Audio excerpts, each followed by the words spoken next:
Clinics. I'd like to welcome all of you to tonight's webinar. We're honored tonight to have Coach Noel Peepgrass, the founder of OmniStrong.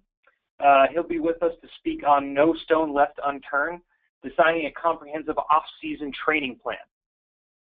Right before we get started, I just have a couple quick slides to go through with everybody.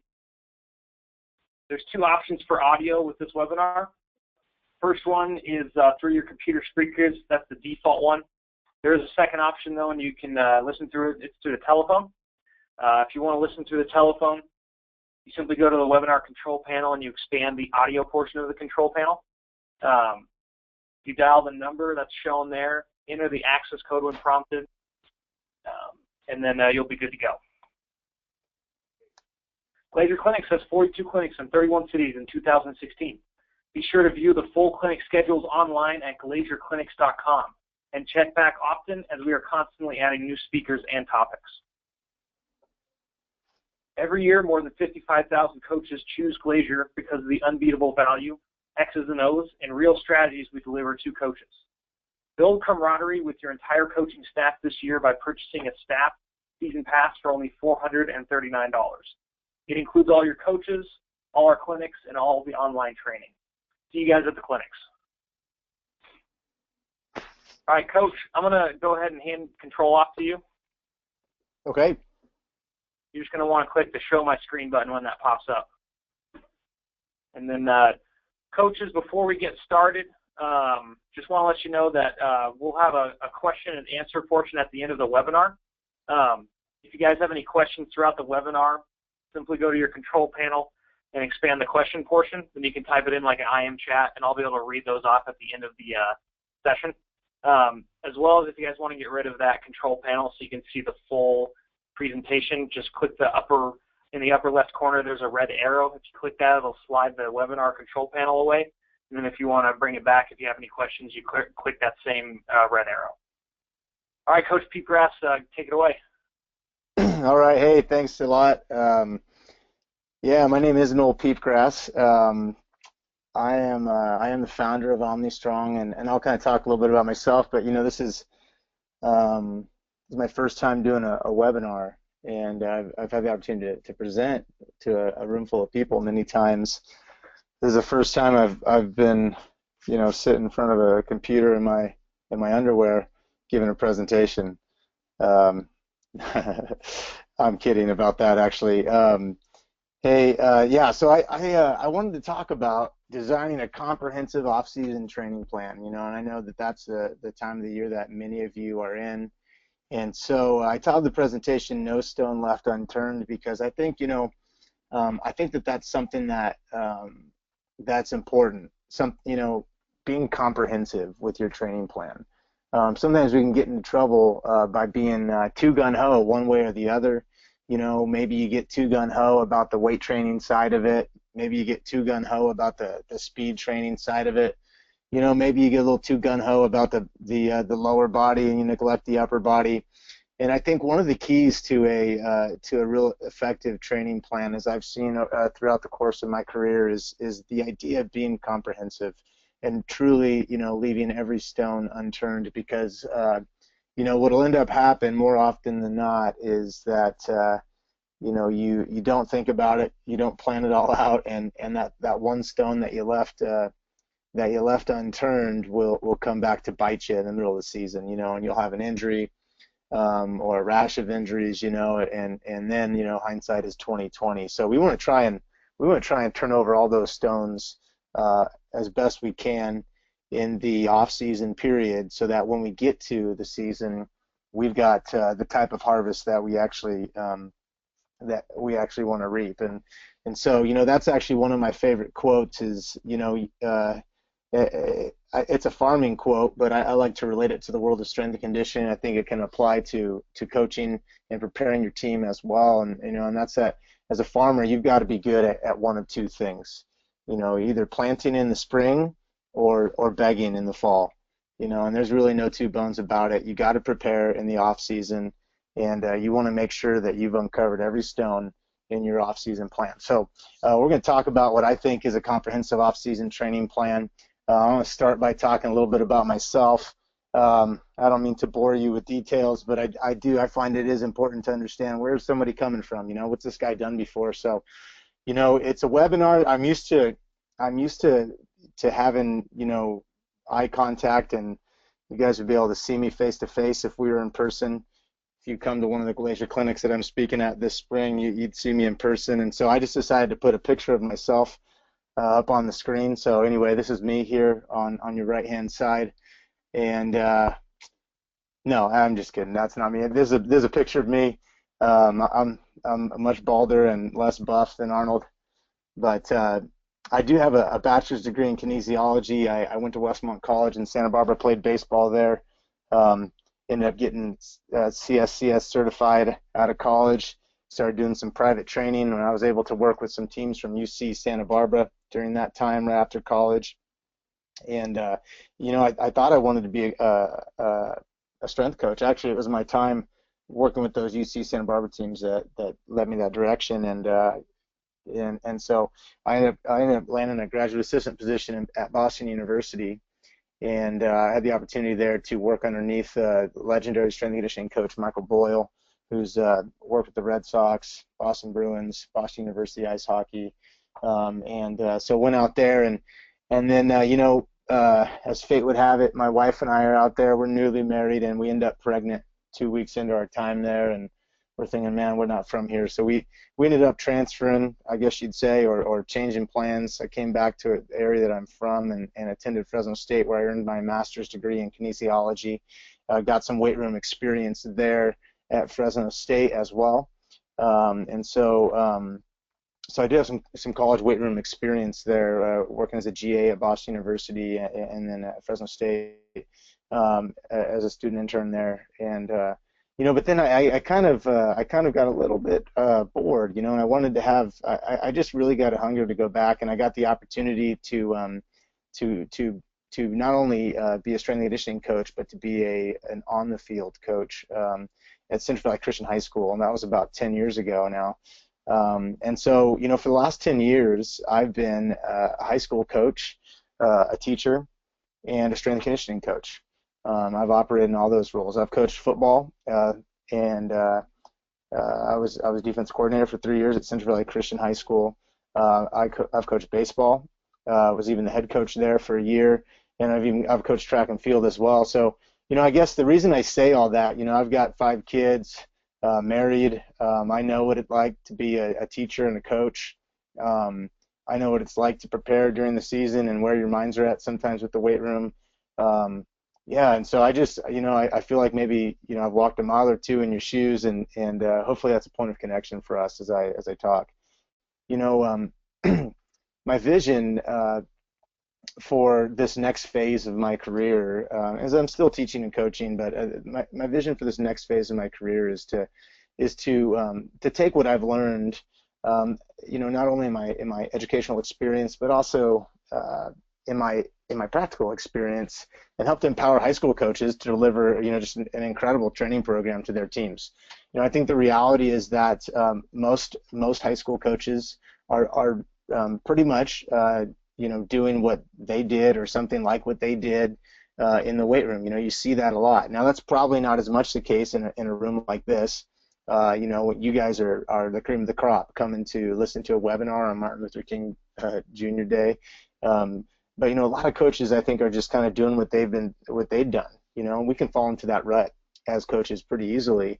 And I just wanted to empower the high school coaches to to raise the water level of high school strength and conditioning.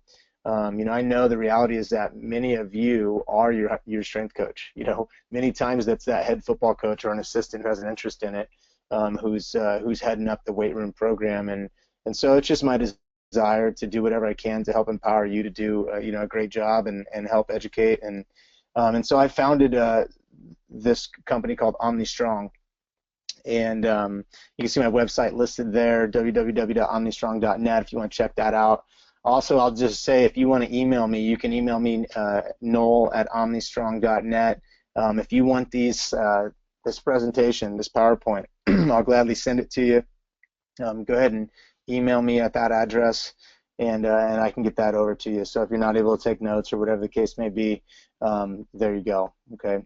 So anyway, I'm not here to talk about OmniStrong necessarily, but I want to talk about a comprehensive training program. So let's just jump right into that. Okay.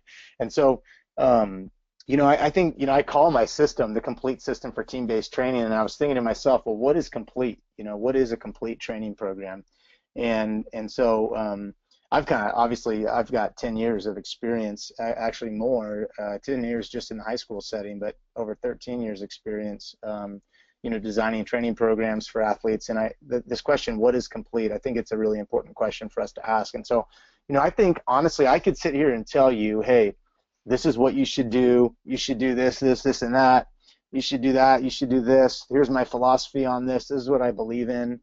But I think, the reality is that, if you really want to know what I believe in, the best way to figure out what I believe in would be to come watch me work. You're going to find out what I believe in best by not hearing me say what I believe in, because I can run my mouth forever, right? But by coming and watching me do what I do and seeing the actual training program. So obviously I can't transport you into my setting, but what I thought we'd do today as a way to teach would be just to walk you step through step through a training program, a complete training regimen.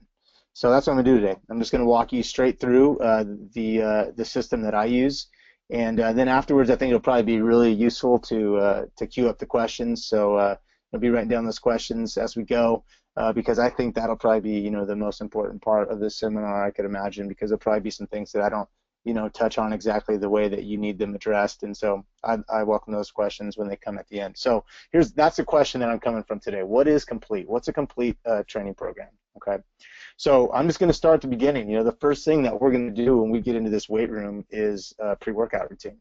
Okay, now I kind of call me a nerd. I don't know. Most of you would just call this warm up. What do you do for warm up? I prefer to use the term pre-workout routine. And the reason is because I just, sometimes when we use a word for a long time, it can start to lose meaning, and I think with warm-up, I don't know, when I hear warm-up, I just think of like, oh, okay, go run and touch the fence, go run a lap, get back in here, and I think that there's so much more that can be accomplished during this pre-workout period that will achieve what we're trying to achieve in terms of warm-up, but can also accomplish some other things, and you're going to hear me talk a lot about efficiency today. And the reality is, I mean, personality-wise, I'm just probably, I'm type A. I'm driven towards being efficient, especially, with the family life that I lead. I've got to be efficient, and so I just lean that way. But I know also, in the high school setting, efficiency is huge. It's huge because you don't get a ton of time with your kids, man, when I was working in the college setting, off season, we got 8 hours a week. We get them 8 hours a week, but I doubt many of you are getting your kids for 8 hours a week during your off season, and so, and even if you are, I know you want to spend that time as efficiently as possible. So anyway, we're not just going to try and, warm up. Oh, okay, it's simple warm up. No, we're going to try and accomplish as much as possible during the warm up period. Okay, so I call it the pre-workout. Okay, and we got several different components of this pre-workout routine. Okay, now the objectives of the pre-workout routine are, I like to use this MAC acronym. Okay, so what I mean by that, number one, the M, mobilize optimal joint range of motion. Now, man, I don't mean to scare you off with a big word. Here's what I mean by that, really. It's just flexibility, okay? Well, we're going to work on flexibility in our pre-workout routine. So the key word there is optimal. We're not just going to, we don't need to be yoga professionals, we don't need to be acrobats, Cirque du Soleil athletes. That's not what we're doing here. We're working towards optimal mobility, optimal flexibility, okay? So, some of your kids might have it right now. In fact, some of your kids may be too flexible, to be honest with you. And in fact, the word mobilize actually means not only just flexibility, but stability at an adjacent joint, and that's an important component. So we're going to try and mobilize optimal joint range of motion as part of our pre-workout routine, okay? And then, another thing to hit on with that is not only is that going to help us during the workout, but we want to be developing optimal joint range of motion as part of our training plan. It's not just something that we do before the workout. See, if you start to look at it as a pre-workout routine, not just a warm-up. They're qualities that we're trying to address. Later on, we're going to address strength. Right now, we're addressing flexibility, mobility. Okay, so the A in MAC stands for activate. Okay, activate the neuromuscular connection. Here's what I mean. You guys know this, that the brain sends messages to our muscles, and it uses nerves to send those messages, right? Those nerves connect the brain to the muscles. No muscle contracts without a message from a nerve, right? And so the reality is that if we want our athletes, our student athletes' musculature to be really excited or really responsive, then we can do something in that pre-workout period that's going to help activate that neuromuscular connection. You guys do this all the time, with your practice on the field. You would never take your team and just stretch and then jump right into a game, right? You would never do that.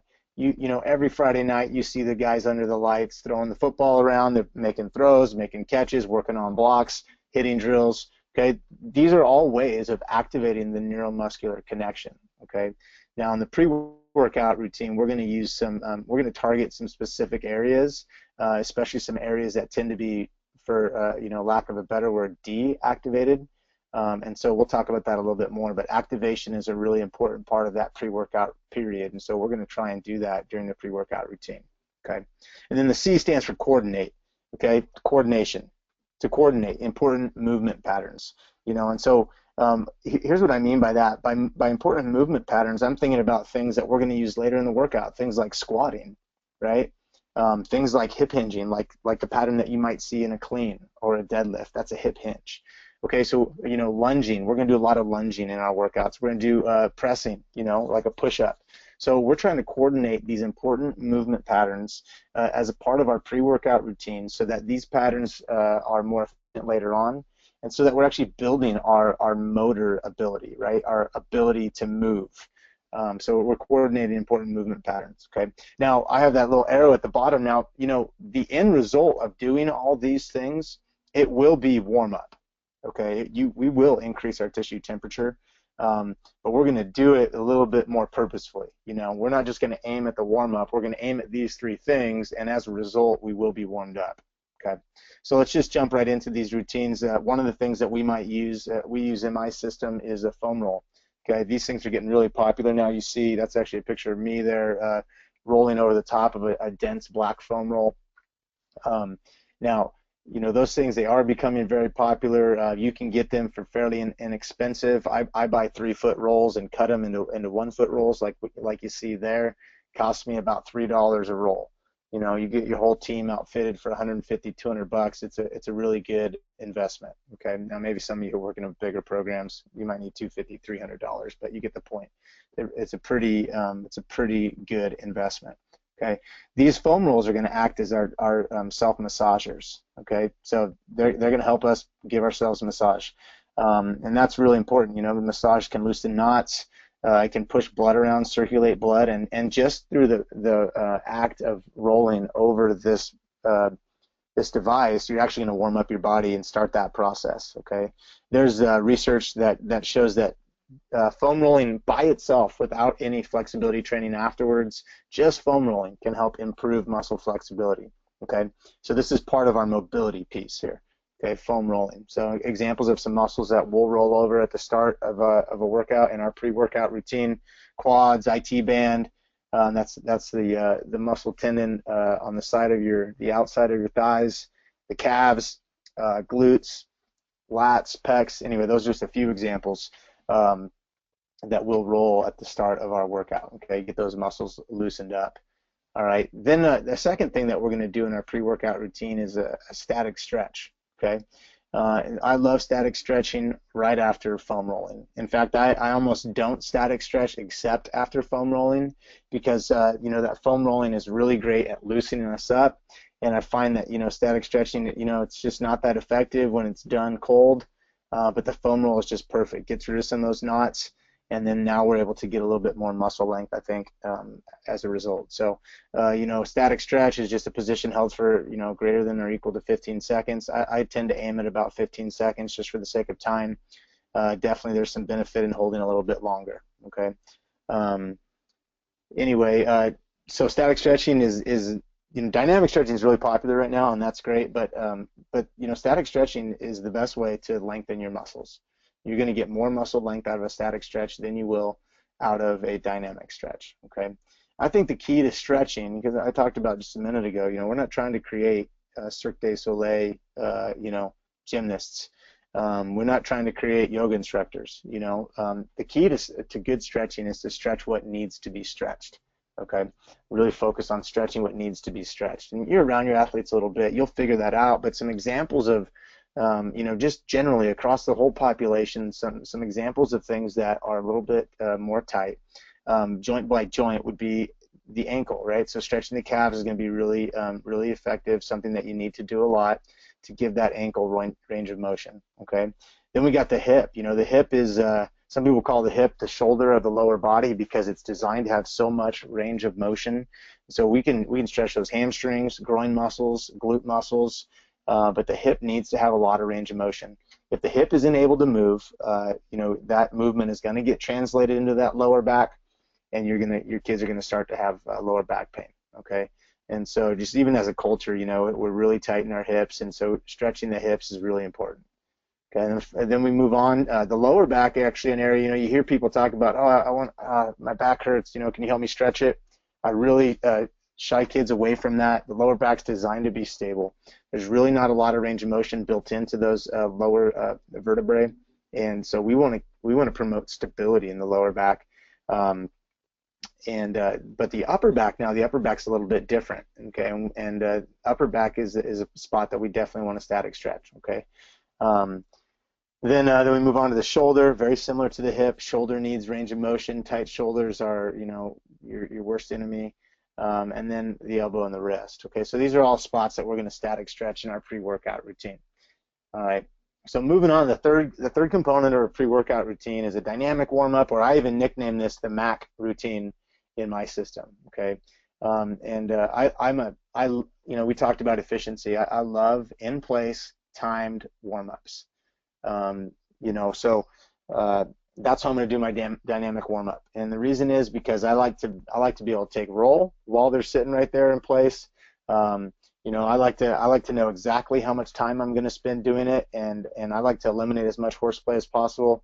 And for me, when we're getting in lines, one, I may not have space to get into lines and do walking stretches. Two, I don't know exactly how long that's going to take. If the kids are moving fast, it could take longer. Slow, or faster, it could take shorter. Than if they're moving slow, it could take longer. So I like in-place, timed dynamic warm-up, okay? And you'll see, so what do I do for mobility? You see that MAC acronym again. What do I do for mobility? Well, I'm working mobility in the ankle, hip, upper back, and shoulder. That's going to be part of our dynamic warm-up. That's where we need to get more flexible, more mobile. So you actually see here, this is you can't show video on these webinars, which makes it difficult. So I took a bunch of still frames from my exercise videos. But this is a kid we had doing a one-leg RDL for hip mobility. Okay, this would be a really common exercise in my dynamic warm-up. Okay, then we're also going to try and activate, right? I told you there'd be some real key areas that we wanted to activate, and so here they are. The glutes are, probably number one. A lot of times kids are sitting down in school all day. They're just like resting right on those butt cheeks, and they fall asleep really quickly, and they just turn off. And we actually have, I think, a cultural phenomenon of just, like glute amnesia. Our glutes are just completely asleep as a culture. We sit all the time. And so, we've got to get those glutes activated. It does not take a genius to figure out that having very strong glutes is going to help you run faster and jump higher. All you got to do is turn on the NFL one Sunday. With the exception of Peyton Manning out there, there's a bunch of really nice butts running around. These are guys that have well-developed glutes. Okay, sprinters, another prime example. So glutes, we want to get those activated, and I think the thing is, if we can activate them in that pre-workout period, they're going to be more awake and better able to function during the workout itself. Okay, so now when we're doing our lunges, we're doing our squats, we're going to recruit a higher percentage of glute fibers. Okay, we'll also activate the abdominal muscles. We want to get those things queued up, get the abdominal muscles functioning correctly, supporting the lower spine in particular. And then, we're going to do a little bit of rotator cuff prehab during that pre-workout routine as well. Okay. Also, when we get to coordination here, I mentioned we're gonna hit some movement patterns like the lunge, the squat, hip hinging, pressing. These are some patterns that we're gonna hit in the pre-workout routine. Okay. So, all right, let's look at some examples. Can you guys see that go to webinar control panel? I hope not. It's blocking my screen. There we go. Maybe that did it. Anyway, I apologize if you weren't seeing that. It flashed up and was bugging me.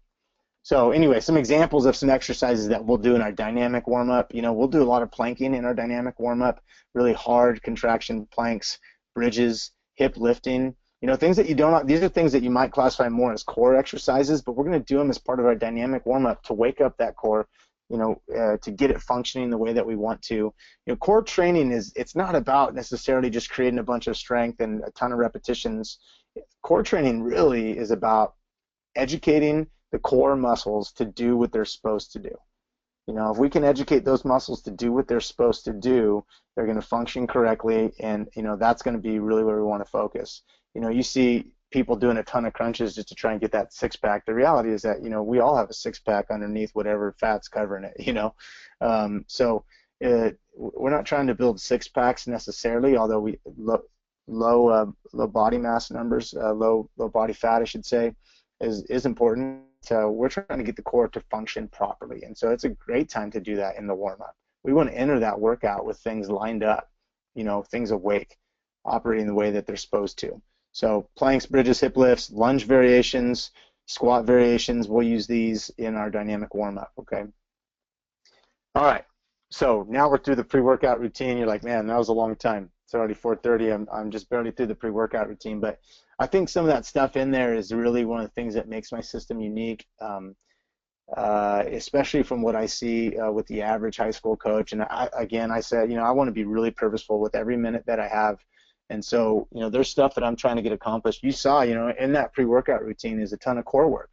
We're getting a ton of core work in, and we haven't even started our training session yet, So right after our pre-workout routines, we'll jump into plyometric circuits, okay? And you guys probably know plyometrics. You think of the box jump. This is like the staple plyometric exercise. I think, it's interesting, obviously, with YouTube videos right now, people stacking bumper plates as high as they can, and CrossFitters, whatever. But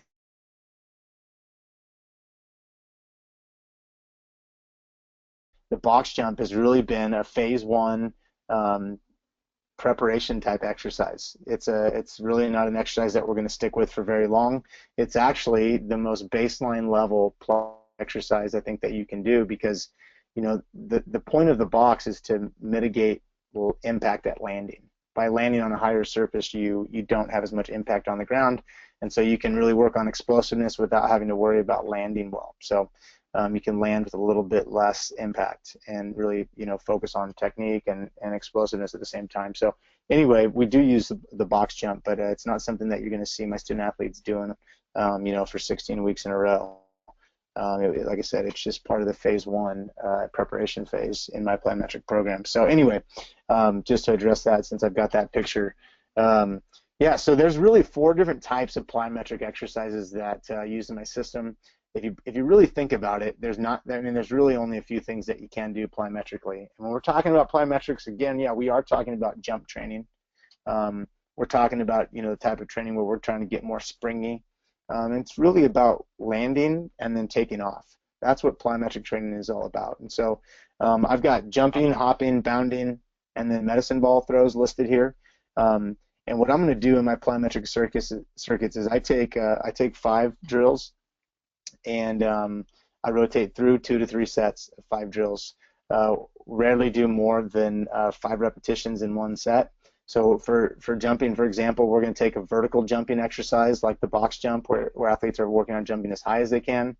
Then we've got a horizontal jumping exercise like a broad jump, which you see competed in at the NFL Combine. A little bit more, horizontal, not up but out. Okay, and then we've got hopping. Now hopping is when you take off on one leg and you land on that same leg. So we're going to work on hopping in a linear or straight fashion, and then we're going to work on hopping in a lateral fashion, side to side. Okay, then we got bounding. Now bounding is like a hop. You take off on one leg, but you're going to land on the other leg in a bound. Okay, so we can work on linear bounding as well as lateral bounding. Okay, you'll notice the emphasis not only on linear straight ahead motion, but lateral motion. Okay, not just vertical jumping, but horizontal jumping.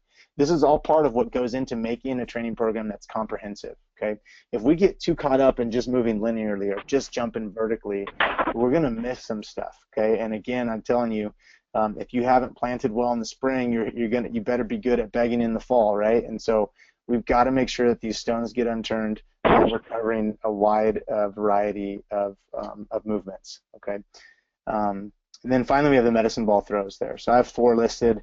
I've got an overhead throw, which resembles slamming the ball down. And we've got a chest pass, which is great for working on the punch with football players, offensive linemen, defensive linemen, linebackers, working on that punch. I love the chest pass, developing power in that pressing action. And then we've got some rotational medicine ball throws, which you're probably more familiar with. One forward rotational facing the wall and throwing it against the wall, and then sideways rotational. So obviously those have huge application for rotational athletes like baseball players, softball players. But I think, all sports are very much more rotational than we think. Think about a lineman a pulling lineman. He's going to turn and push off, and he's going to rotate his hips as he's doing that. Okay, so these medicine balls are great ways to train for rotational power, the type of rotational power that a lineman needs to get off and pull, like I just described, on your power play or your buck sweep, whatever it is. Okay, all right, so we got these plyometrics, and I'll just put these together. I'll pick 5. I tend to do a linear day and a lateral day. Pick 5. I'll probably go with vertical jumps, linear hops, linear bounds, overhead throws, and chest passes on one day, and then come back with horizontal jumps, or broad jumps, I should say, lateral hops, lateral bounds, and then forward rotational med ball throws and sideways rotational med ball throws, and that's how I'd pair it up. Okay, so plyometrics. Okay. Now we get into what I call movement training. You might call it speed, agility training. I like the word movement. I don't know. To me, moving. That's we want to be able to move well, right? Speed is kind of just one part of it. So the first thing that we're going to do before we move is what I call an extended warm-up, and this is a great opportunity. This is the only technique work that I'll do with my teams in my system is these technique drills. Okay. It's the only technique drills that I do is this extended warm-up, what I call movement prep. And I'm sure you do this. You do these drills with your teams. The key in maximizing them is teaching them to be done well, right? So we've got some examples here. If we're working on linear movement day, we just did our linear plyometric circuits. We're going to work on skipping in a straight line, high skips, sprint skips. We're going to do some high knees, maybe some back pedal. Okay, so these are all linear movements. And again, we're working on our running mechanics as we do this. We're working on getting the knees up. We're working on pulling that toe up, striking the ground with a loaded ankle. We're working on arm swing and arm drive. Never waste a rep. You get tons of opportunities to work on technique. And I like to do it in the warm-up, so you can't just let your kids screw off in the corner. You got to coach this stuff. You got to make sure, the guys are working to do this well and get better at it, okay? Otherwise, we're just reinforcing bad technique. Okay. Same thing with the lateral drills, karaoke shuffle, sideways high knees. I use some examples of the lateral drills that we'll do. Now think about this, right? We've foam rolled, we've static stretched, we've done our dynamic warm up, right? The MAC routine, mobilized, activated, coordinated. Then we've done our plyometric drills. Now we're getting ready to sprint. So we're going to extend that warm up with some technique drills here. And now we're jumping into our quote unquote speed and agility training, or our movement training. Okay, so just like with the plyometrics, I break movement training into a linear day and a lateral day. Okay, so there's really 3 types of movement that we need to work on. The first is acceleration, right? And that's full stop to full speed. That's 0 to 60 speed. Full stop to full speed, and this is actually, I think, in most sports, And this is what it's all about. More than top speed is how quickly can you get going. You'll find that with your student athletes, their greatest window of adaptation, their greatest window for improvement is going to be in this acceleration category. Okay, if you can get kids fast in a 10-yard sprint, they're going to run faster in a 40-yard sprint. Okay, the first 10 yards accelerating is critical. All right. And then, not only is this the greatest window for us to improve our student athlete speed, but it's also one where mechanics and reaction time are two critical factors, right? Think about that sprinter on the line. Part of sprinting, part of being elite as a sprinter is reacting really quickly when that gun goes off. And so that's something that you're going to want to work on when it comes to acceleration. All right. Also, mechanics. Okay, the mechanics of the start are really important. And so, when we're talking about body position, knee drive, toe lift, I already mentioned, arm swing, all that's stuff that you can really coach up during the acceleration drills. Okay. Then we got speed drills. What I mean by speed is just what's our maximum speed? What's the maximum MPHs we can get up to? I don't care how long it takes. What's the maximum MPHs we can get up to? Okay, that's actually speed. So you can see why I don't call this speed training, right? Because speed is only one part of it. Okay, so when we're trying to develop maximum linear velocity, maximum speed, we're going to be doing longer sprints. Okay, 40 plus. If you look at the fastest Olympic sprinters of all time, most of them stop accelerating at about 60 meters. Okay, so if the most elite sprinter of all time is no longer able to accelerate at 60 meters, then I mean our kids that we're getting, we're probably looking at 30, 40 yards. That's probably where they're going to end acceleration, and it becomes, how long can they maintain that maximum velocity that they've achieved. Okay, so that's speed. All right, and then finally on the lateral day, we're really going to emphasize change of direction. And it's interesting because change of direction has a strong acceleration component, because every time you stop and want to move in the opposite direction, you've got to accelerate, right? So change of direction literally is stop, redirect, and accelerate. Okay, we're going to spend a lot of time on change of direction in our movement system, in our movement training system, because it's just really important. Bottom line, it's really important. Being able to sprint, stop, and redirect is sometimes the difference. It's not always about high-end speed, and we see this all the time. You see the guys, the Darren Sproles guys out there. Their ability to cut on a dime and move really quickly is what separates them. Now, when we talk about change of direction, we can coach up some things that will really help kids move better. Okay, and the first thing is we can teach them how to get in better body positions. Okay, one thing that always strikes me when I watch professional games versus high school games is the positions that these athletes put themselves in. Okay, if you watch Kobe Bryant play basketball, the guy is always in an athletic stance. Always. He is absolutely always in an athletic stance, right? You think that has a correlation to how well he moves? Absolutely, right? You watch my kids on film, and half the time they're standing up, straight as an arrow. So body position is something that can really make a difference, okay? And it doesn't take any talent physically to get into a good stance, okay? You can teach it, and you can practice it. So body position is huge. And then I mentioned reaction time before, but, a lot of times good change of direction is all about reacting quickly. How quickly do you respond to the cut that the guy in front of you just made? So we've got to have a reaction time component. If all we're doing is drills like, say, agility ladder drills, not the worst things in the world, but that agility ladder, man, you are memorizing a pattern and pitter-patting the feet according to the memorized pattern that you've established, right? There's no reaction involved in that. So anyway, then finally, I just would say with change of direction, don't be afraid to teach the test. Teach to the test. A lot of your kids are going to do shuttles at combines. So, in my system, we spend a lot of time running drills that are similar to that shuttle because I want my kids' shuttle times to get faster, So anyway, we teach to the test a little bit there. All right, so that's our movement drills. Okay, I'm going to move on. The next thing that we would get to, and if you're wondering, the order is important. It is important that that stuff that we just covered comes first. We want to be working on explosiveness when we're most fresh. Okay, I don't want the kids I don't want to totally fatigue their legs with squats and lunges and then send them out to the track to work on speed.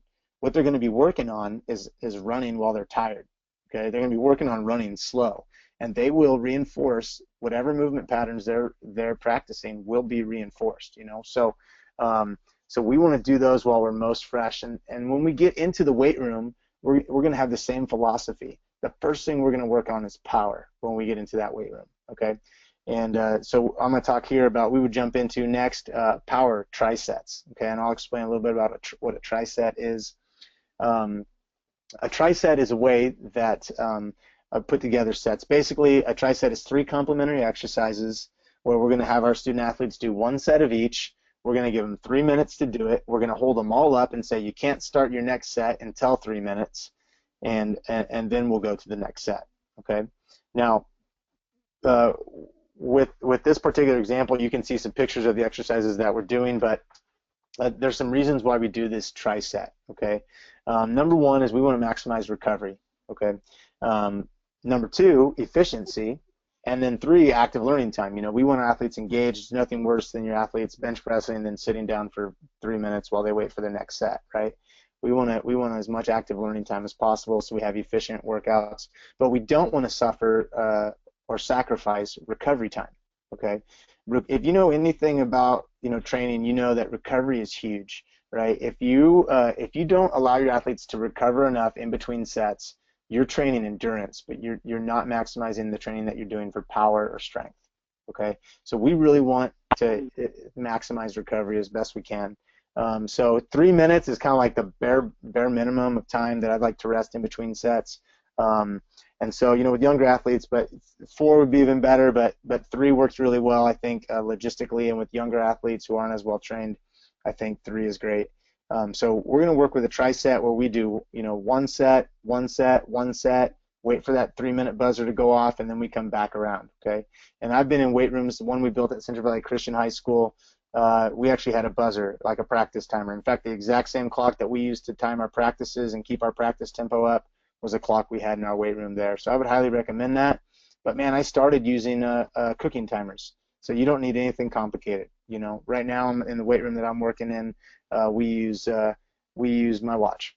So I just pay attention. Anyway, so with when we're talking about power trisets, the major exercise that I use for developing power is a clean. Okay, it's time tested. Just a lot of research backing up its efficacy. I've seen it be really effective in my time, and so we don't get complicated. We don't try to reinvent the wheel. We use the hang power clean. Okay, so that is what we use. Okay, then in between sets during this tri-set, we're always going to do a core strength exercise. It's either going to be a reverse crunch, like you see pictured in the top right-hand corner, or a lateral oblique crunch. Okay, so we're going to do some sort of core strengthening exercise, and then we're going to do a neck isometric exercise. Okay.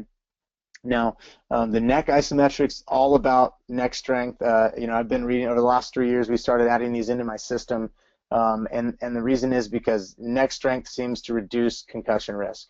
Okay, so that's it. And concussions are such a big deal in sports right now. I think that we've got to pay attention to this, and so we do these neck isometrics. That's an area where I'm really developing my learning. I would not be surprised if I did something different as far as an exercise, but for now I'm real comfortable with getting my athletes into this position. You can see the picture there. The student athlete is applying pressure against his own neck, resisting that pressure from the side. So, I've seen empirically, or anecdotally, I should say, a reduction in concussions, and I think one of the reasons why we've reduced those is through these neck isometric drills. Okay. Now, just a little side note here. In my training system, I have this template, but sometimes you're working with multi-sport athletes, and so when I am working with multi-sport athletes, if it's not a sport where I think they really need that neck strength, like maybe it's a baseball or swimming, I'm going to do some rotator cuff stuff here instead of those neck isometrics. So just a little side note. Okay, if you set up your program template right and you've got a good system, it's great because you can just work some things in and out, and that could really help you, with the baseball coach. Let's imagine in the spring, hey coach, well hey, yeah, Johnny, he can be I know he's your star pitcher, but can he weight train with the football team? Yeah, we got a rotator cuff program, anyway, you know how that works. So, all right, so these are our power trisets. 1 set of each exercise, go all the way through, then we come back and hit the next set. Okay, you'll notice that those exercises in between the clean sets are not super strenuous, right? We're talking about core exercise and a neck exercise that leaves us really fresh for our power work. Okay, and it's really important that you're fresh when you're performing power work. Okay, all right, next slide. So after we're done with our power work, okay, and we'll do somewhere around 4 to 5 sets of power work, you know, depending on the phase, you know, as little as 2 to 3 in season and mostly 5 during the off season. That's how many sets we're getting in. When we talk next, then we're going to move to what are called strength trisets. Okay, so strength is all about force, right? It's part of the power equation because power is just fast force, force divided by time, or work divided by time. But strength is part of developing power. I see there's a bit of a wave or a contingent in training for football that would, I think, overemphasizes power development, right? Just because football is an explosive sport does not mean that all our training should be fast and look fast, right? Because part of what makes you explosive is the ability to actually produce a lot of force. Okay, now if you can produce a lot of force really quickly, now you're a very powerful person. Okay, you're an explosive athlete if you can do that. So, but strength is part of that power equation. We can't forget that. Okay, just because we want to be fast twitch, it doesn't mean all our training is going to look fast. Okay. All right. So we'll use the same triset idea with our strength work. You know, so my workouts will look really you know, pretty simple. We got a power triset, then we've got a foundational strength triset, and then we've got an assistance triset. Okay, we'll wrap it up with a finisher, and I'll get to that in just a minute. But you can see here's an example of a foundational triset. This would be our squat triset.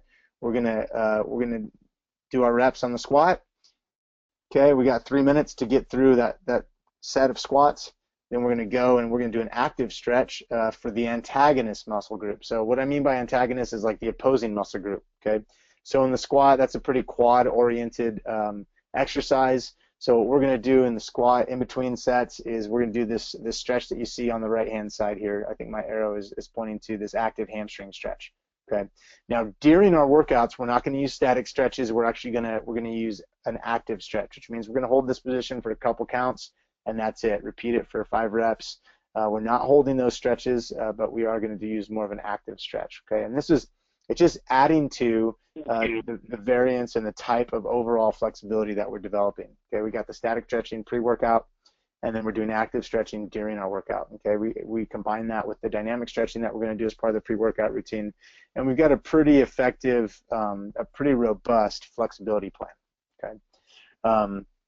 All right, and then after we do that active stretch, we're actually going to go down, and now we're going to do an upper body lift, an assistance lift for the non-involved movement. So what I mean by that, hey, whoops, I'm sorry.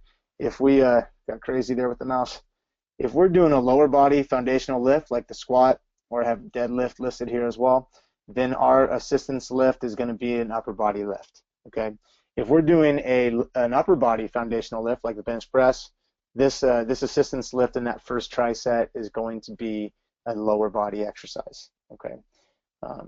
And I don't have enough time in the world, or at least not today, to get into all the different exercises that we use. But you know, I've given you a few examples here, and you know, you could reach out to me, and maybe I could give you some more information later on. All right. So then after our foundational triset, again, we're doing. So we just did power, our first power triset. That's important. We got through all our sets there. Like I said, 3 to 5 sets. Then the next most important thing is our foundational lifts for strength. So we're doing those first. It is important that we do those first. Okay, and then we go into our assistance triset. Okay, this assistance strength work is less important. It's okay if we do it under a little bit of fatigue. We're not going to test in these lifts. And you'll see here, you know, if we do a lower body assistance lift, an upper body assistance lift, and a core stability drill as part of every assistance triset. Okay, now I don't have these pictured, but you can imagine maybe we do a split squat, a core stability drill for anti-rotation. That's a whole nother conversation, what that is, and then an upper body assistance lift, like maybe chin-ups. Okay, on a bench press day, our assistance tricep might look like RDL, or Romanian deadlifts with anti-extension, and then you know, a shoulder press or one-arm press. Okay, so just to give you a couple examples of what that might look like. But again, this would be the third triset performed. So we do our 5 sets of clean, that whole tricep 5 times. We do 4 to 5 sets depending on the phase of our foundational tricep, and then we jump into this assistance tricep for 3 to 4 sets depending on the training phase. Okay, so we're getting a lot done in the amount of time that we have. I can get through my power and my strength triceps full workout in about well, it depends. If you add the finisher, we're talking about 40 minutes. Okay, so that's pretty good. That's pretty good work. Okay, so after we're done with these strength triceps, then we'd get into some of the stuff. I call them finishers, but I think, a lot of times with the football population, this is where we get to the stuff that the kids like. And we're talking about the muscle pump stuff. Basically, my general premise with finishers is just to try and fill in the cracks. So you see in this top left-hand corner here a rotator cuff drill. If I'm working with overhead student athletes in my overhead system for baseball players, softball players, swimmers, water polo, volleyball players, we're doing rotator cuff work in our finisher. Okay. If I'm working with football players, maybe non-quarterbacks or guys with healthy shoulders, we're going to be doing some arm work. We're going to do some curls. We're going to do some direct shoulder work. The bodybuilding stuff, that's where it's going to come. Okay. And then, just depending if we have a 4-day routine, we got a little bit extra stuff that we can do. So we might add more of a different type of assistance, lower body exercise like you see here with the step up. Okay. So it just kind of depends, but I would say those are kind of the 3. I'm either doing like a muscle pump type finisher, I'm doing a rotator cuff finisher, or I'm doing just kind of like an assistance type finisher because I'm on a 4-day routine and I can afford to get more stuff in. Okay, I got more room.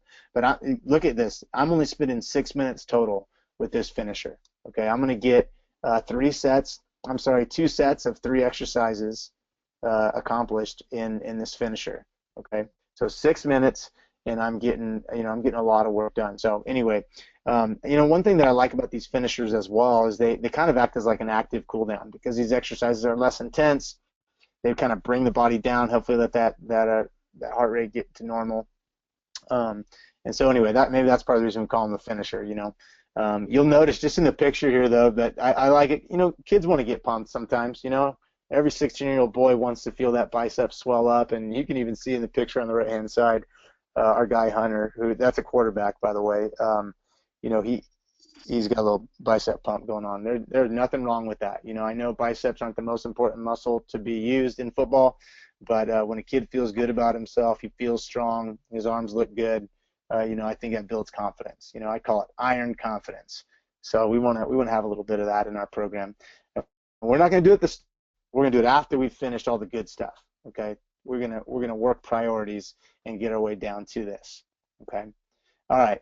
So hey, that really wraps up my presentation. No stone left unturned. Your complete guide to off-season training. Thanks for the opportunity just to talk to you guys. I appreciate you guys sitting through and listening here. Hey, if you like what you heard, I'd really like to invite you to join the OmniStrong community. If you do that, you'll get a free preview of my training system, the OmniStrong system. You'll receive weekly content updates from my blog and from our YouTube feed. Any special offers will come directly to you, and it's just also a good way for me to stay in touch with you. I love getting emails from guys in my community and helping out as much as I can. It's one of the things that I love the most about what I do. So it's real simple to do that, to join the OmniStrong community. All you have to do is go to www.omnistrong.net. You'll see a screen like I have pictured here pop up. Enter your information, first name, last name, email address, click yes, I want the OmniStrong preview, and then check your inbox. Once you get that preliminary message from me in your inbox, confirm that subscription, make sure the rest of my messages don't go to spam, and we're good to go. You could also follow OmniStrong on Twitter, at OmniStrong, Instagram, YouTube. Those are great ways to stay in touch as well. So I'd really like it if you did that. I'd appreciate it for sure, but it'd just be fun to stay in touch with you. And then finally, I want to present, if you heard me talk about this system and you're like, man, you like some of the stuff you've heard, hey, I do have a packaged digital training system that I do sell on my website. It's a comprehensive system. You will see everything laid out for you in a digital platform. You're going to get 80 plus weeks of workouts, which if you do the math, that's more than a year. There's 5-day, 4-day, 3-day, 2-day routines plus an in-season routine mapped out in 4 16-week blocks each. Okay, that's 4 16-week blocks each for the 5-day, the 4-day, the 3-day, the 2-day workout plans. 120 plus tutorial videos, right, with hyperlinks in the program. So you see the picture here. You can access the program on a iPad. You get into that program. You're like, you gotta get things set up for the day, and you're like, ah, man, I cannot remember what the sideways press is. Well, just go to that workout in the plan, click on that hyperlink. My YouTube tutorial video will come up, and you'll be able to teach your kids how to effectively do the exercise. I also use 1RM% guidelines in there to help provide guidelines for how much weight to lift and just give you a general idea. We're not strict with that, but we do use it as a guideline. And then also you get the bonus overhead program. So that's 80 more weeks of workouts designed specifically for overhead athletes, swimmers, baseball players, softball players. Okay. And then last but not least, there's goal setting structure built into the training system. Assessment protocols for doing all the tests, 1RMs in the squat, bench, deadlift, and clean, 10-yard dash, vertical jump, all those important assessments so that you can track how your athletes are doing as they progress their way through the system. And then some ideas for a reward system, 2 different awards that I've used to great success in motivating athletes to do their best, to keep striving to improve, and promote a little bit of competition within the weight room, within your team. So anyway, if you're interested in the system, all you got to do is go to www.omnistrong.net, click up on the right-hand side, the top right-hand side where it says the system, click on purchase, enter your payment information, and voila, in your inbox you'll have my 84-page digital training system. All right, that's it on my end, so I'll open it up now to questions. Awesome. Hey, Coach, what I'm going to do, we got a couple more slides to run through. Okay. On my end, so what I'm going to do is I'm going to take control back. Okay. We'll run through a couple of those slides. It'll give the coaches who are attending a little bit more time to maybe come up with some last-minute questions, if they have any. And then I'll give you control back so you can use your slides to answer any questions. Okay, great. Thank you. Awesome.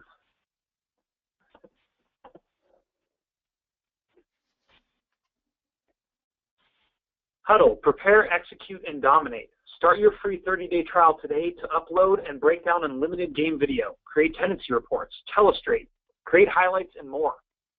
Huddle's newest features are available now under the Coaching Tools tab on your account. For $1.99 per year, build your complete playbook online and prepare weekly with practice scripts. These new features are available free until your next invoice is due. Take your video anywhere with Huddle's free mobile apps on iOS, Android, and Windows devices. In addition to your full library, check out the new Tag a Game feature to complete 10 breakdown columns in real time during the game. Huddle's mobile apps are available for coaches and players. You're one team meeting away from having Huddle for free. Check out Huddle's new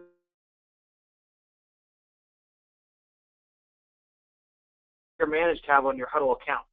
Campaigns build awareness for your team's cause with a custom page and give your fans a chance to contribute money instantly. Programs all over the nation are implementing Guardian caps for their practices, and they're seeing positive results. Helmets are built for the big hit, but the Guardian cap is designed to reduce the impact of all the smaller day-to-day blows to the heads, bodies, knees, and hands of your interior guys, your linemen, your linebackers, and your fullback. Teach technique and coach out the contact where you can, but use Guardian caps for the incidental blows that will happen on the inside. Visit us at www.guardiancaps.com to learn how you can try it with your guys in 2016. For 25 years, CoachComm has been providing superior communication equipment and innovative practice systems for high school, college, and NFL teams. We understand exceptional coaches require total control on the field, at practice, and on game day, and our revolutionary products for both environments help teams to excel when the game is on the line. Top programs in the country trust CoachComm's technology, including teams playing in the last 7 national championship games. When it comes to unrivaled quality and performance, CoachComm is the clear winner. For more information on how CoachComm can contribute to your winning program, contact us at 1-800-749-2761 or visit us at www.coachcomm.com. All right, Coach, I'm going to go ahead and give you control back. Okay, thanks. We'll hop into these questions. Okay.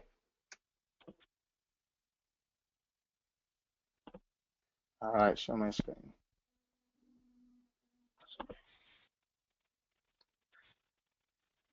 All right, you ready, Coach? I'm ready. Okay. First question comes from Coach Valentine. He said, I would like to know, is there ways to improve speed and ways to help improve hand skills for catching?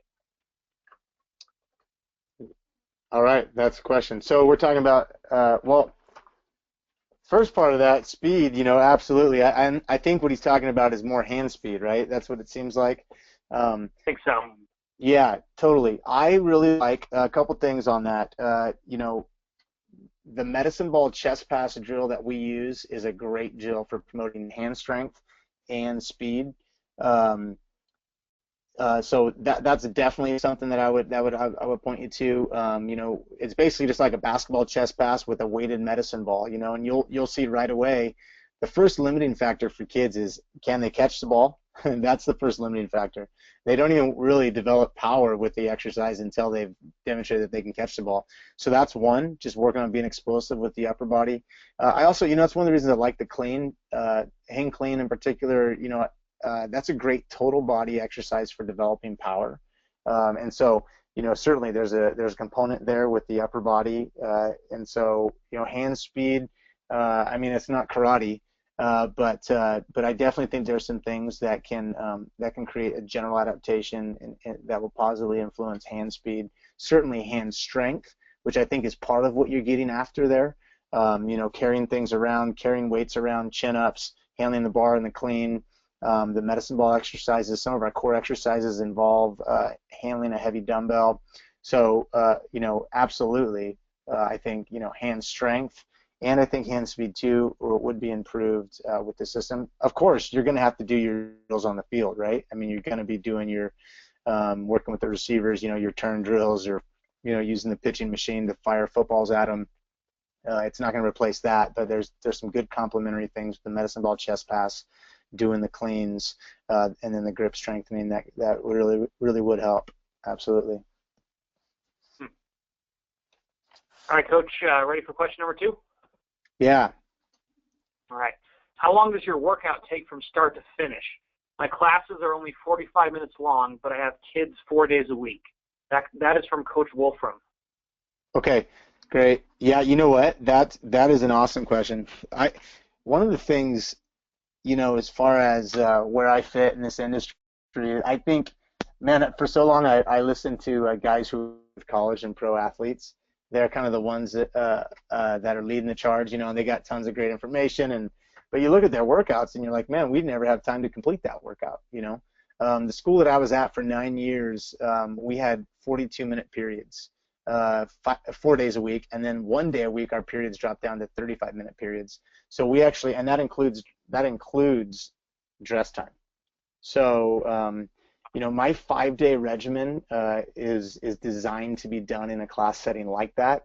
Now you're going to have to kind of pick and choose a little bit. You're not going to be able to get everything done quite the same way. Obviously, my 4-day regimen, for example, is built in for kind of like a summer type routine. That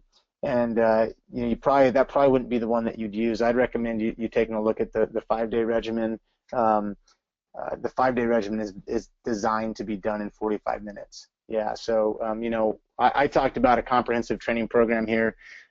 Your variables are gonna determine how you choose to prioritize.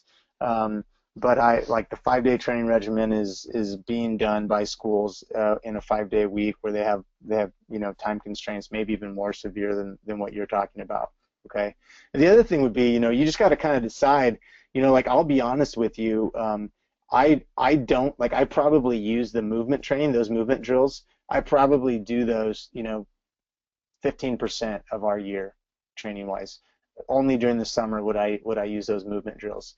Because in the settings that I've worked, it's typically been a strength and conditioning class. We didn't have the time, for one, and for two, I've worked at smaller schools where our kids were playing 3 sports, and I just I didn't think that what they really needed was more sprinting. So I guess that'd be my answer to the question, is that yes, absolutely. And then, you're gonna have to make, you're gonna have to make this, you'd have to make the system fit you. One of the things I do with coaches, this is a kind of a side note, but one of the things I do with coaches who buy my system is I work with them to kind of piece it together in a way that fits best with them, because it's impossible to create a workout that's like going to fit everybody's schedule perfectly, So that would be something that I help people out with all the time, and kind of enjoy doing, because the reality is that our logistics have a huge impact on our training program, and sometimes you got to decide, okay, what's most important during this time of the year based on this schedule. So hope that answers your question, Coach Wolfram. Awesome. Coach Wilcox has a kind of similar question, but he wants to know from your MAC warm-up to your finisher, how long is an average workout? Yeah, so that's a great question. Like I said, the 3-day and the 4-day, the 3-day, 4-day, and 2-day routines, I build those out to be 90-minute training plans. But like I said, I'll probably only go through that entire routine during 15% of my year. A lot of times during that 5-day schedule, which is what, like I said, I work with the most with the strength and conditioning class. I'm doing. You'll see if you had my training system, you'd see that the 5-day regimen, has just it doesn't hit everything on every day. So the foam rolling and the static stretching, are going to be on maybe Monday, Wednesday, Friday. Tuesday, Thursday, you're just going to hit the MAC routine as your warm up. You're going to do your movement drills and plyometrics on Tuesday, Thursday. Monday, Wednesday, Friday, you won't even touch the plyometric drills. So, to say that you do these every day, that's not very realistic for the most part. It just depends, though, what your system, what you've got available to you. There are places where right now, coaches are operating a complete off-season program. And maybe they're doing 3 days a week and 90 minutes a day. I know there's schools doing that. 4 days a week, 90 minutes a day in the summer is not uncommon. So it just kind of depends, I guess, is the big answer. But yeah, definitely. I think the key is, though, is like, even when you have these time constraints, is okay. How am I getting everything? Like, how am I addressing all these areas? Like I mentioned the example of a lot of times. Let's take a kid that's playing on your football team that plays baseball, right? So right now, he is probably doing quite a bit of sprinting on that baseball field, right? Running out ground balls, running after balls in the outfield. So that kid, he's really, number one, not in a true off season, and number two, the thing that he probably needs the least is more sprinting. What he's not getting on that baseball field is the strength training. He's probably maybe or maybe not getting, the flexibility component. He could probably really use the extra, foam rolling and that kind of thing. So I think you got to take a look and say, okay, overall, are we addressing these things? Well, maybe if that most of your kids are addressing that movement component by playing another sport, maybe that's something that you can take out of your program. You can also make like the foam rolling and the static stretching homework. And just get your dynamic warm-up, your MAC routine in, and hit the ground running. I've done that a lot at places that I've been. So hopefully that answers your question. All right, Coach. Next question is from Coach Richardson. He's asking, can you discuss how your program can accommodate weight facilities of varying sizes and equipment level? Yeah, totally. I think that's one of the biggest challenges. Like, just for example, the facility that I just came from, I was at Central Valley Christian for 9 years, and when I first got there, we had what I call the Noah's Ark weight room. There was two of everything. Two like squat racks, 2 Olympic lifting platforms, 2 bench presses. And it was really difficult to get a whole team in there and have an effective work regimen. And so, honestly, I fundraised $10,000 before I even worked a day at the school, and I was fortunate to have a really supportive superintendent who was like, "Let's do it." And we spent, we went cheap and bought what we needed to have stations so that we could get a team in there with in a more efficient system. But it still wasn't very nice. 5 years in, we built a state-of-the-art facility that's, unrivaled in our area. So, it was nice to work with that really nice facility. I think the bottom line is, what you really need, you need barbells, you need bumper plates, you need dumbbells, adjustable benches. If you have those things, you can do 95% of my program. To get that last 5%, you're going to need some medicine balls, and you're going to need some resistance bands and foam rolls, I guess, too. So yeah, definitely facilities are a limiting factor, but there's alternatives for every exercise out there. So based on you might have to sub some stuff out. You got to be creative here and there. I'd be more than willing to help any coach with that. But for the most part, when I designed my training system, I thought about, okay, what are we going to have? Let's not get too fancy here. There's a lot of that out there, but and some of it's good, but there's a lot to be said for just barbell, dumbbell training, an adjustable bench, space for Olympic lifting, bumper plates. If you got some medicine balls and resistance bands, foam rolls, that can really put the icing on the cake. But yeah, so I hope that answers that question. All right, Coach, we got time for one more question. Okay. It's from Coach Olmedo. Okay. He's asking, if you had 90 minutes, would you do the entire workout right now during the off season? Absolutely. Yep, absolutely. Yep, you could get it in just as I outlined, if you had 90 minutes. I think, yep, absolutely. That's my answer. I'll keep it real short. Absolutely. Well, Coach, we got time for one more. Okay. If you got time. Yeah, totally. This is from Coach Guy. He's asking, what kind of guidance is there for box jumps? Yeah, so, okay, that's a great question, man. I love that question because I know the answer. No, I've got an answer. I've got an opinion. Let's put it that way. And this isn't necessarily an answer that I created. If you guys Google Michael Boyle, you'll find just been a huge influence on my career in the field of strength and conditioning. He says a lot of smart things, but he taught me that on a box jump, a typical guideline for a box jump would be you want your student athletes to when they land on top of the box, the amount of depth that they need to land on top of the box should resemble the amount of depth that you see in their load to start the jump. So however much they dip to prepare their jump, that's how much knee bend and hip bend we should see in their landing on top of the box.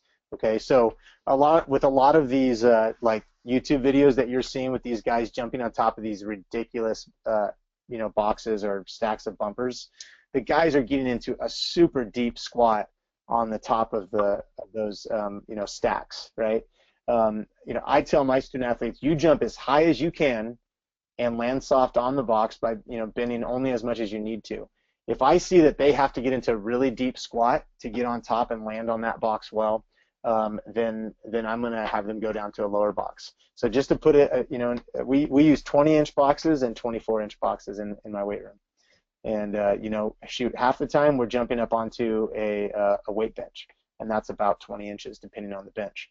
So you don't need a super high box in order to do box jumps. Absolutely not. What you do need is to encourage your athletes every jump maximum height, then really focus on that good athletic landing on the box as you come down. Awesome, Coach. I know we had one guy just asking if you had an email or a phone number, if other coaches kind of had any more questions that they might not get in tonight. Yep, totally. Have them send me an email. I'll repeat that email. It's back to my first slide here. It's noel@omnistrong.net, and I'll flash it up here. Just let me scroll back here. That'd be the best way. And then if we need to talk on the phone, we could figure that out after you send an email. There it is at the bottom there. noel@omnistrong.net. Awesome. Hey, Coach Peepgrass, thanks for doing the webinar tonight, and thanks for sharing your knowledge. And I know all the coaches, the attending coaches, appreciate it. I appreciate it as well. Gave me a couple things to think about. So thank you. Hey, thank you very much for the opportunity. Appreciate it. It was a good time. Hey, coaches, just wanted to let you know the next webinar will be tomorrow, Tuesday, January 19th. We're having Coach Eddie Ostapow. He's the head coach at Forest Hills Eastern High School in Michigan. He'll be speaking on downhill run game from the pistol spread offense. So thanks again, coaches, and thanks again, Coach Peepgrass, and we'll see you guys hopefully tomorrow.